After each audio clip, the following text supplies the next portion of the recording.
Sahabat Kompas.com, pasukan Rusia saat ini telah menyerang Ukraina sejak Kamis 24 Februari 2022.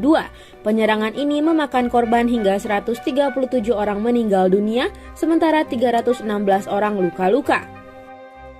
Meski posisi geografis Indonesia jauh dari Eropa dan membuatnya relatif aman dari desingan peluru atau perlintasan peluru kendali, tetapi implikasi krisis Ukraina memungkinkan untuk menimbulkan masalah ekonomi bagi dunia. Adrianus Harsawaskita, dosen Prodi Hubungan Internasional Universitas Katolik Parahyangan mengungkapkan, ada beberapa yang bisa menjadi pelajaran bagi kebijakan luar negeri Indonesia dan kawasan Asia Tenggara di masa mendatang.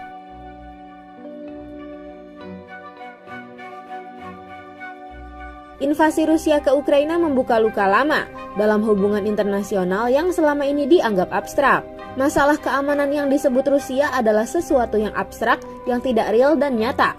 Namun ini menjadi sesuatu yang real, yakni Rusia menganggap bahwa Ukraina sebagai ancaman karena Ukraina akan masuk menjadi anggota NATO.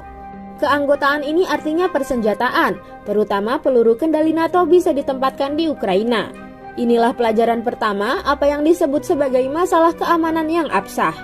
Adanya masalah keamanan ini harus ditanggapi secara serius, bukan didiamkan. Atas dasar masalah keamanan ini, tindakan Rusia bisa dibenarkan.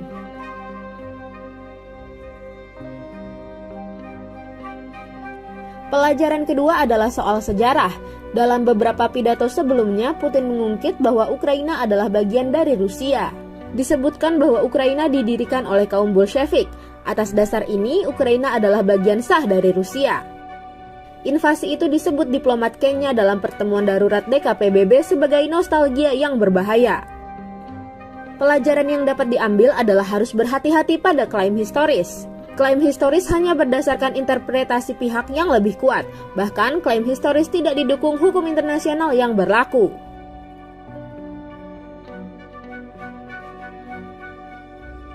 Pelajaran ketiga soal demokrasi versus anti-demokrasi. Pada hari Minggu beberapa hari yang lalu terjadi demonstrasi di Ukraina. Demo itu mendukung masuknya Ukraina ke dalam NATO. Jajak pendapat umum sebelumnya memang menunjukkan makin kuatnya keinginan orang Ukraina untuk masuk ke blok barat. Apalagi mereka sudah muak dengan korupsi dan otoritarianisme. Demokrasi telah menjatuhkan sekutu Rusia di Ukraina lewat pemilu. Di sini Ukraina yang demokratis yang mendengar suara rakyat adalah musuh bagi Rusia yang otoriter.